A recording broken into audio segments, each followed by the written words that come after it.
کہ energy higher energy level سے lower energy level. تو آپ نے جو انڈسٹریل کمپلیکس بنایا ہے وہ تو ایک دوسری قسم کی آپ کو پاسبلٹی بتا رہا ہے. اس طرح 1000 ایگزامپل دی جا سکتی ہیں جس کے اندر آپ یہ بتائیں کہ جو اسٹیبلشڈ ہے اگر یہ فکسڈ ہے ایسا نہیں ہو سکتا تو اب کیوں ہو گیا.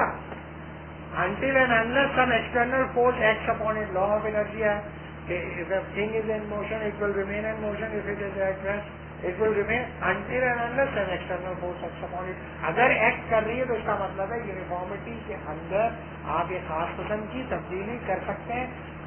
اب جو سائنٹیفک ورلڈ کمپلیکس آپ نے ڈیولپ کر لیا اس میں کب کس نے کس چیز کو افیکٹ کر دیا ہے اس کی بنیاد پہ آپ کیا کوئی کوہرنٹ ویو بنا سکتے ہیں آپ کہ یہ جو اس پوری دنیا کے اندر جو کاز اور افیکٹ کا ریلیشن شپ ہے وہ اسی طرح ہے جو آج سے 500 سال پہلے تھا. اس وقت کیا اتنا ہی کاربن پروڈیوس ہو رہا تھا انوائرمنٹ کے اندر, کیا اتنا ہی. اب آپ سے کوئی اگر یہ کہے کہ میں نیچر کو بھائی نیچر تو وہ رہی نہیں نا جیسے تم نیچر کہتے تھے. تم نے تو پولوشن کریٹ کر دیا, تم نے اوزون لیئر ڈسٹرب کر دی, تم نے جو ہے سمندروں کے اندر وہ کر دیا, تم نے پورا ایکو سسٹم چینج کر دیا. اب تم کہہ رہے ہو law of uniformity of nature work کری. اٹ از ریڈیکولس, بالکل احمقانہ بات ہے. کہاں ورک کرتا ہے؟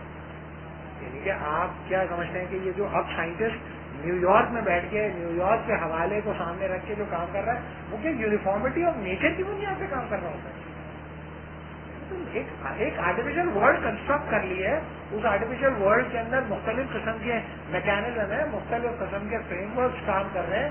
مجھے کیا پتا کہ یہ جو ہم موبائل فون استعمال کر رہے ہیں اس کے نتیجے میں جو الیکٹرو میگنیٹک فورس ڈیولپ ہو رہی ہیں, پاس آن کر رہی ہیں ہمارے جسم سے, گزر رہی ہیں, کیا کیا کر رہی ہیں, اس کے نتیجے میں کیا کیا پیدا ہو رہا ہے, میرے ساتھ کیا کیا بیماریوں نے تمہارے کیا نیچر پروڈیوس کر رہی ہے یہ سب کچھ. اور ان کو کیور کرنے کا طریقہ نیچر بتائے گی کیا؟ آپ اگر اس سائنٹیفک انڈسٹریل کمپلیکس کے میکینزم کو نہیں سمجھتے کبھی آپ نہیں کر سکتے. صرف اس بات کو لا آف یونیفارمٹی آف نیچر کو سامنے رکھ کر آپ انڈرسٹینڈ کر لیں گے.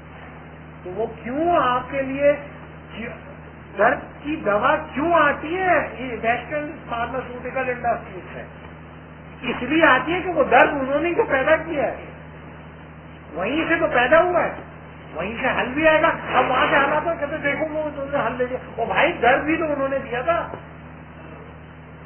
وہ مالکم ایکس کہتا تھا, اس سے کہا کہ بھائی there are lot of disease in Africa. تو مالکم ایکس کہا the only disease in Africa is the disease of white man. White man is a disease, they brought disease in افریقہ.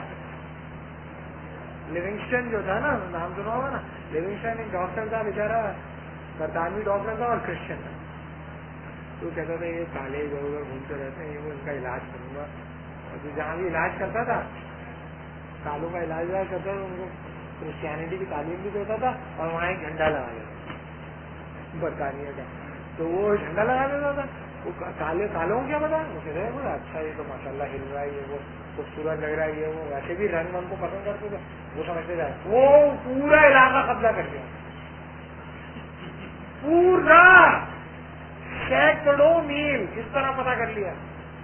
صرف دوائیں کھلا کے لائی کالوں کو مجھے پتا ہی نہیں کیا ہو رہا ہے ان ہے. تو امپورٹنٹ بات یہ ہے کہ وہ لیونگسٹن نیکی میں کر رہا تھا کہ میں کیا کیوں کر رہا ہوں, ان کو بچا رہا ہوں جہنم کی آنکھ سے, یہ وہ جنت میں جائیں گے انشاءاللہ. اور یہ کہ برطانیہ میں بھی چلے جائیں گے تو ان کا فائدہ بھی ہے. ان کو کوکیز نہیں پتا کوکیز کیا ہوتے ہیں, تو وہ بچوں کو کوکیز کھلاتا تھا, بسکٹ. تو کوکی مین کہتے تھے, سکھا دیا تھا اس نے بہت سارے گاؤں کے بچوں کو کوکی مین. کوکی مین آ گیا. تو کوکی مین کیا دیتا ہے, میٹھی چیزیں دیتا ہے اور اچھی اچھی باتیں بتاتا ہے, اور پھر جھنڈا لگا کے چلا جاتا ہے. انہیں جھنڈوں کے زیر الگ سینکڑوں سلیب جو گئے پھر برطانیہ. تو امپورٹنٹ بات یہ ہوتی ہے کہ جب آپ کسی چیز کو قبول کرتے ہیں تو ایسے تھوڑی قبول کر لیتے ہیں, ہواؤں میں تھوڑی قبول کرتے ہیں اس کو.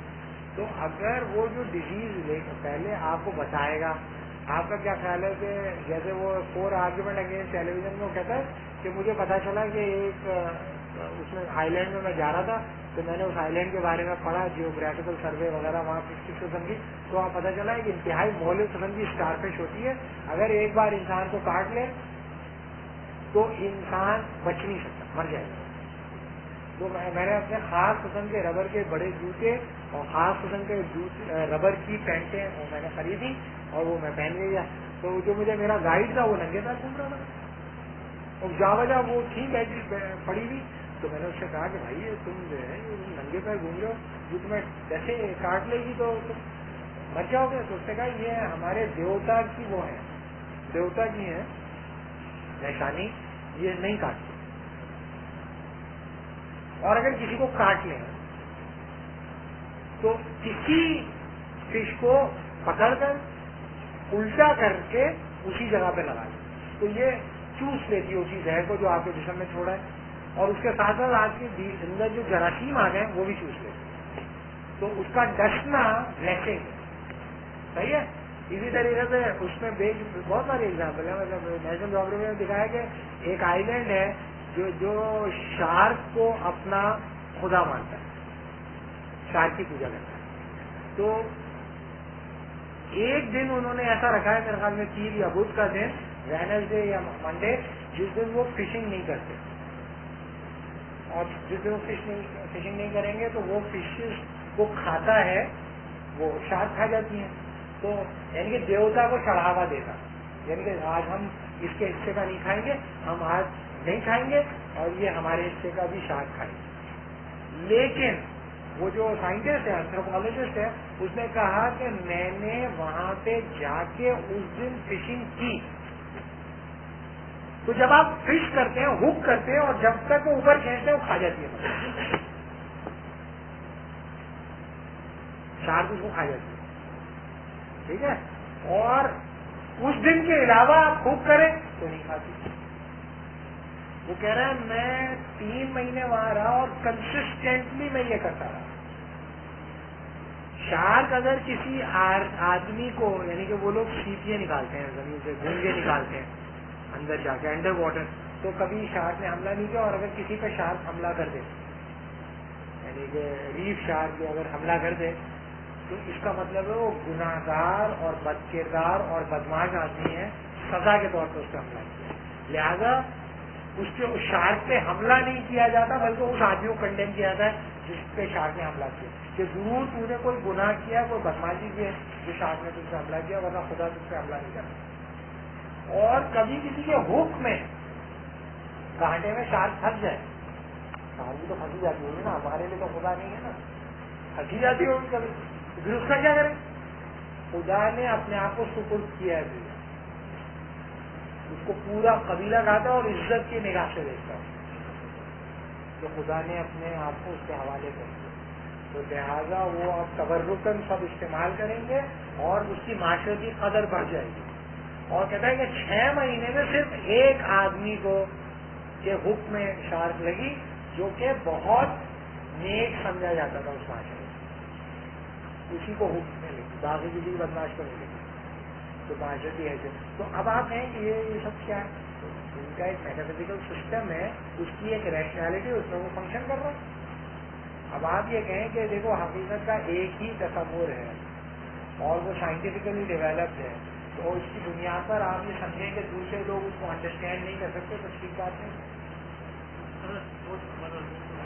ایک تو مطلب میں چاہ رہا تھوڑا وہ ڈیزائن آرگومنٹ کے حوالے سے اس کے نزدیک سے. دوسری چیز یہ کہ یہی جو ان کے پوائنٹ آف ویو کے لا آف یونیفارمٹی, کیا ایسا نہیں کہ یہ پریزیوم کرتی ہے کہ جو اسٹرکچر آف ریئلٹی ہے وہ فکسڈ ہے؟ بالکل, لا آف یونیفارمٹی آف نیچر یہی سمجھتی ہے کہ فکسڈ ہے. اور یہ میں بتاؤں, اگر تم ملو نا یہاں پر کراچی یونیورسٹی میں بھی سائنس ڈپارٹمنٹ کے لوگوں سے ملو, اسٹوڈنٹ ہیں ٹیچر سے, وہ یہی سمجھتے ہیں فکسڈ, ان کو نہیں ہوا لگی کانٹ کی, وہ ابھی تک یہی سمجھ رہے ہیں کہ وہ فکسڈ ہے. اور وہ یہ سمجھتے ہیں کہ اسٹرکچر آف ریئلٹی جس طرح 19ویں صدی میں تھا ابھی تک کہ 19ویں صدی میں. میں ایگزامپل دیتا ہوں, ایک خاص قسم کی ڈائجسٹو پرابلم ہے جو ان لوگوں میں زیادہ دیکھی گئی جو ایئر ٹریولنگ زیادہ کرتے ہیں. ایئر ٹریولنگ زیادہ کرنے والوں کو وہ ڈائجسٹو پرابلم ہوتی ہے, چھوٹی آنت میں, بڑی آنت میں اور اسٹمک میں. کیوں؟ کیا یہ ممکن ہے کہ تم نہ ہوا میں ہو اور نہ زمین میں اور تمہارا ڈائجسٹو سسٹم کام کرے؟ نہیں شداد نے یہی کہا تھا نا کہ میری روح اس وقت کھیلنا نہ میں جب زمین میں ہوں نہ آسمان میں، تو خدا نے گھوڑے سے اترتے وقت کھینچ لیے کو، تو گھوڑے کے پیر زمین پہ تھے اور اس کے پیر نہ زمین میں تھے نہ آسمان میں تھے، تو زمین سے تو جڑا ہوا ہے. یعنی کہ اگر تم گھوڑے پہ بھی ہو تو زمین سے تو تعلق ہے نا کسی نہ کسی طرح، لیکن اگر تم جہاز پہ بیٹھے ہو تو اب تمہارے اور زمین کے بیچ میں کچھ نہیں ہے. تو جب گریویٹیشنل فورس افیکٹ کرتی ہے تمہیں اس وقت جب تمہارا زمین کے ساتھ کوئی ربط نہیں ہے، جیسے اس وقت میرا چیئر کے ساتھ ہے، یہ ایک الگ پوزیشن ہے، اور چیئر کا زمین کے ساتھ ایک ربط ہے، لیکن اگر میں معلّہ ہوں تو ایک الگ قسم کا گریویٹیشنل فیلڈ میرے اسٹمک پر افیکٹ کرے گی. پھر آپ جہاز میں بیٹھ کے کھاتے بھی ہیں پیتے بھی ہیں، یو نو واٹ آئی مین. تو ڈائجسٹو پروسیس جس طرح سے کام کر رہا ہوتا ہے، گریویٹیشنل فورس الگ طریقے سے افیکٹ کرتی ہے آپ کے جسم کو، جو اس سے پہلے انسانوں کے اوپر کبھی ایسا وقت نہیں ہے. ہو سکتا ہے وہ کون وہ اڑتا تھا اڑنے والے خالی کے اوپر علی بابا نہیں، ہاں وہ علی بابا نہیں تھا، کوئی اور تھا جو بچے اڑن سندباد اڑتا تھا، سندباد اڑتا ہوگا لیکن اس سے پہلے تو نہیں ہوتا، یا براق پہ کوئی اڑا. لیکن امپورٹنٹ بات یہ کہ اتنی متعدد بے تعدادوں میں انسان تو نہیں اس طرح سے، لہذا وہ ڈائجسٹو پرابلم جو پیدا ہو گیا ہے انسان کی فزیک کے اندر، کیا وہ نیچر کی وجہ سے ہے یا کنسٹرکٹیڈ ریالٹی کی وجہ سے؟ کنسٹرکٹیڈ ریالٹی کی وجہ سے نا. تو اب اگر اس کے لیے اگر آپ نے کوئی میڈیسن ایجاد کر لی تو آپ کہیں انسانوں کا مسئلہ ہم نے بھائی پیدا بھی تو تم نے کیا ہے نا یہ مسئلہ. اب اگر تم سمجھو کہ یونیفارمٹی آف نیچر فکس کہاں ہے، تم نے تو ایک الگ کر دیا نا. تم گاڑی میں بیٹھ کے سفر کرتے ہو الگ طریقے کا ہے نا. تم جو ہے وہ جیسے وہ نہیں مجھے بتا رہا تھا کہ گھوڑے کی ایگزامپل عرب بہت دیتے تھے، تو گھوڑے کے جسم کو بہترین گھوڑا ہوتا تھا اس کے جسم کو پتھر سے تشبیہ دی جائے نا، وہ آج کل سبا محلہ کا بنا پڑا اس کے اندر، تو پتھر کی طرح ہے یہ گھوڑا. تو وہ کیا کرتا ہے گھوڑے کو بچپن سے وہ بھگانا شروع کر دیتے تھے، بھگاتے تھے اس کو. جب وہ بہت بھاگتا تھا تو اس کو پسینہ جب آتا تھا تو اسے کمرے میں لے آ کے بند کر کے اس کے اوپر بہت سارے ٹاٹ کے کپڑے ڈالتے تاکہ اس کو خوب پسینہ نکلے، تو اس کا جسم سخت ہونا شروع ہو جاتا. اور جیسے جیسے وہ بڑا ہوتا جاتا تھا ویسے اس کا جسم سخت ہو جاتا، اور جب وہ جنگ میں جانے قابل ہوتا تو اس کا جسم پتھر کی طرح ہوتا تھا. لیکن پتھر کے اوپر بیٹھنے کے لیے تمہارا جسم بھی تو پتھر کی طرح ہونا چاہیے نا. تمہاری تو کمر ہی ٹوٹ جائے گی اس کے اوپر بیٹھو گے تو کمر توڑ دے گا وہ تمہاری، ریڑھ کی ہڈی ہی توڑ دے گا اگر وہ تم اس کے اوپر بیٹھ گئے. تو پھر تم اسی جسم تمہارا بھی جسم تو ویسا ہی ہونا چاہیے پتھر کی طرح، تو آپ کا جسم بھی ویسا ہی ہونا چاہیے. لیکن اگر فرض کیا کہ تم نے یہ لائف ورلڈ تبدیل کر دیا، کوئی دوسرا لائف ورلڈ، تم نے ایک ایسا لائف ورلڈ اختیار کیا جس میں نہ تم گرمی جھیل رہے ہو نہ تم سردی جھیل، تمہاری فزیک پہ کچھ اثر پڑے گا نا. اس کے نتیجے میں تمہارے پرابلم بھی پیدا ہوں گی، ڈیزیز بھی پیدا ہوں گی، اسی قسم کی لمیٹیشن بھی پیدا ہوں گی. اب اگر اس کا کوئی علاج پیدا ہو رہا ہے تو تم کہو دیکھو ہر درد کا درما تو وہیں سے آتا ہے. وہ بھائی ہر درد کی پیداوار بھی تو وہیں سے آ رہی ہے. تو اب اگر تم یہ کہو کہ حکیم صاحب اس کا حل بتائیں، حکیم صاحب جس دنیا سے وہ دوائیں اخذ کر رہے ہیں وہ تو نہیں ہے نا، وہ دنیا کہاں سے وہ لے کے آئے گا؟ اور تم کہو تم چونکہ نہیں لا رہے تو فیل ہو، لہٰذا تمہاری ریالٹی کے بارے میں انڈرسٹینڈنگ ٹھیک نہیں ہے. تو اس کا مطلب یہ ہے کہ آپ یہ کہہ رہے ہیں کہ ریالٹی ویسے ہی ہے جیسی آج سے 1500 سال پہلے تھی. یہ ہوا نا، ایسا تو نہیں ہے. جب ایسا نہیں ہے تو پھر تم کیوں اس سے یہ ایکسپیکٹ کر رہے ہو جس نے اس دنیا کی کانسٹیٹیوشن میں وہ رول پلے نہیں کیا جس طرح سے میڈیکل جیسے کہ ویسٹرن سائنٹیفک ٹیکنالوجی سے پیدا کر دی. آپ ایک طرف تو فکس کرتے ہو ریالٹی کو تھیوریٹیکل پلین پر، لیکن جس ریالٹی سے کنسرن کرتے ہو تو بالکل ڈفرینٹ ریالٹی ہے. بندروں کی طرح فلیٹوں میں ہم لوگ رہتے ہیں، رہا ہے اس طرح انسان دنیا میں ہے. پھر تم اسے کہتے ہو کہ یہ آرتھرائٹس ہو رہا ہے، اس کی ہڈیاں ٹیڑھی ہو رہی ہیں. اس کی ہڈیاں اس لیے ٹیڑھی ہو رہی ہیں کہ وہ چلتا ہی نہیں ہے، گوشت کھاتا اور سو جاتا ہے تو ہڈیاں ٹیڑھی ہوں گی. پہلے کا آدمی چلتا تھا بھائی. میرے ابا کی 87 ایئرز ایج ہے، ابھی تک گوشت کھاتے ہیں. ایک وقت میں 1.5 کلو گوشت کھا لیتے ہیں وہ ابھی تک. صحیح ہے نا، جب کھاتے ہیں لیکن کم کھاتے ہیں، لیکن پہلے تو بہت کھاتے تھے. لیکن چونکہ وہ مزدور آدمی تھے، لوہا چلاتے ہیں، کہتے ہیں بھائی میں